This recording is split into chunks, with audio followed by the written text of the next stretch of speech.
Hi guys, today magkape tayo.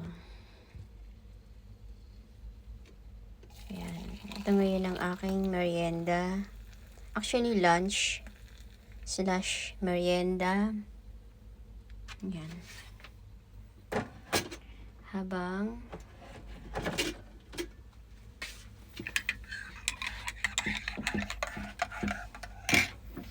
ito yung ginawa kong pasta kahapon. Hinalo ko lang dito yung longganisa na homemade longganisa ko. Siya yung ginawa kong sahog. Ginisa ko lang, nilagyan ko netong what do you call it? Ano to? Mushroom, yung incan. Tapos bawang sibuyas. And then oil. Yung taba. Oil ng galing sa taba. Yan. Wala na siyang sauce. Ganyan lang siya. And then, yung tira kong brownies at ang aking kape. Habang nagpe-Facebook or nagse-search siya, job search. Yan, mga ganyan.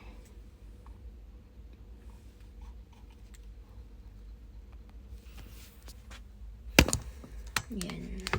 Naglalaba rin ako habang nag-Facebook. So, ano to? Mukbang ba to? Kain tayo, guys. So, dito, pag mag-isa ka, ang happiness mo na lang is kumain.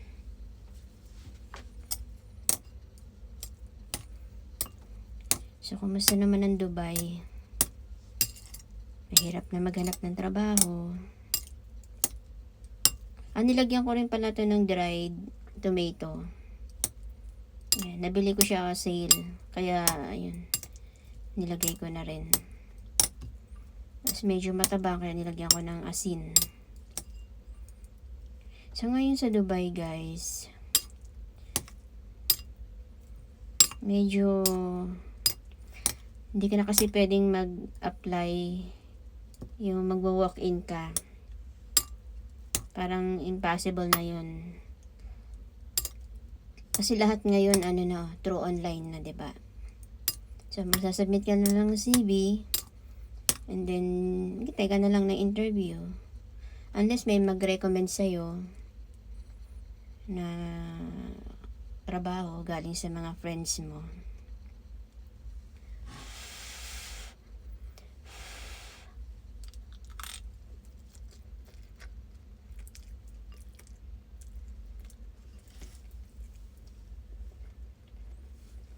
Nipis na ng buhok ko.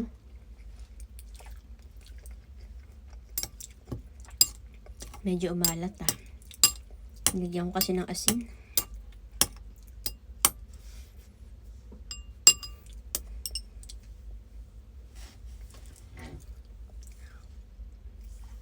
Siguro, may yung amo ko kasi tumawag. Tinatanong niya kung gusto ko daw ba sa Ras Al Khaimah. Medyo malayo yun dito sa Dubai. Mga 1.5 or 2 hours yun. Free accommodation daw. Kaya lang ang lungkot dun. Pero hindi ko alam kung tatanggapin ko ba siya or pag-aaralan ko muna o mag-aantay muna ako ng mga iba pang tawag. Kasi ang lungkot dun. Baka mamaya tumalon na lang ako dun sa building. Joke lang. Kaya, antay-antay na lang muna. Gusto ko rin magstay dito kasi meron akong bansang gustong puntahan. Gusto ko pang makapag-abroad. Gusto ko pang mag-explore.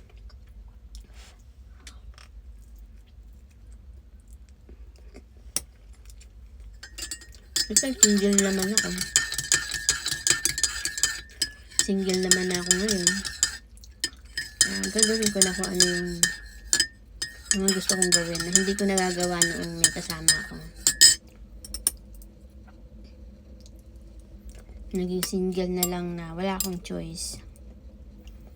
Kasi akala ko noon magiging, yung iniipon ko noon, yung lately is, pang for good na talaga. Kaso na, nagawa naman niya lahat ng plano niya. Kaya lang, hindi na pala ako kasali dun sa plano na yun. Na-invest ko lang lahat. Sana man lang may natira sa akin. Kaya kayo, kung may mga asawa kayo or partner, wag niyong ibubuhos lahat. Magtitira talaga kayo ng para sa pangarap ninyo rin. Hindi puro pangarap niya. Lalo na kung ginagawa niya yun sa lugar nila. Talagang parang talo ka. Sabi, pag iniwan ka na sa ere, babalik ka ba dun sa lugar na yun? Hindi ka naman taga dun. Wala ka ng habol, wala ka ng laban.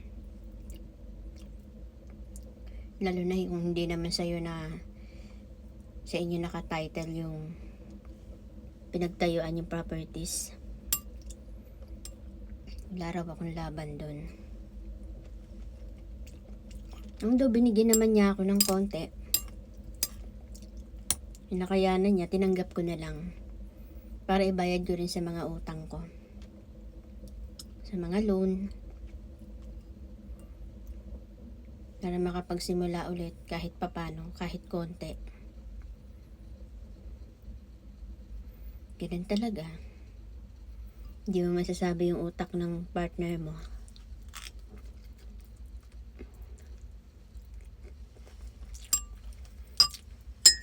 Hirap magtiwala ngayon, guys. Hindi mo na talaga alam kung sino yung pagkakatiwalaan mo. Yung akala mong iisa lang kayong dalawa, iisa lang kayo ng pangarap, ng goal. Legal naman kayong mag-asawa. Tapos yun, suddenly, nag-iba siya. Na iba na siyang pangarap after niya magawa yung gusto niya. Hindi ka nakasali. Talunan ka, iwan ka. Kahit naman ano ng galit mo, hindi na mababalik yun. Pagpasa Diyos na lang. Kasi hindi naman natutulog si God. Ano yung mga sinakripisyo natin, ano yung binigay natin na pagmamahal, na respeto, na pagtitiwala, hindi pa rin magiging sapat pag hindi ka na talaga mahal. Kaya sa ganitong age ko talaga mahirap na magsimula. Buti sana ako nasa 30s pa lang ako, 'di ba? Nasa 40 plus na ako.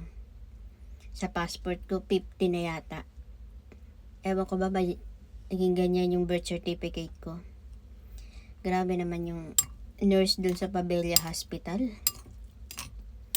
Hindi man lang inayos yung pagsusulat ng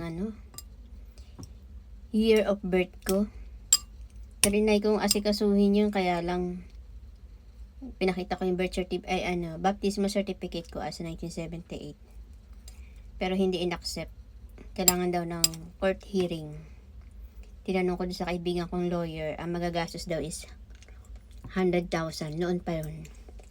Ewan ko na lang ngayon. Siyempre, mas malaki na yun. Hindi ko na tinuloy kasi mag-aksaya pa ako ng pera pa dun. Hinayaan ko na lang. Ang hirap naman nun. Wala kang magawa sa mga ganun, mga panahon na yun. Hindi ko lang kaninong pagkakamali yun. Tara guys, kain tayo. Kape. Good luck na lang sa atin.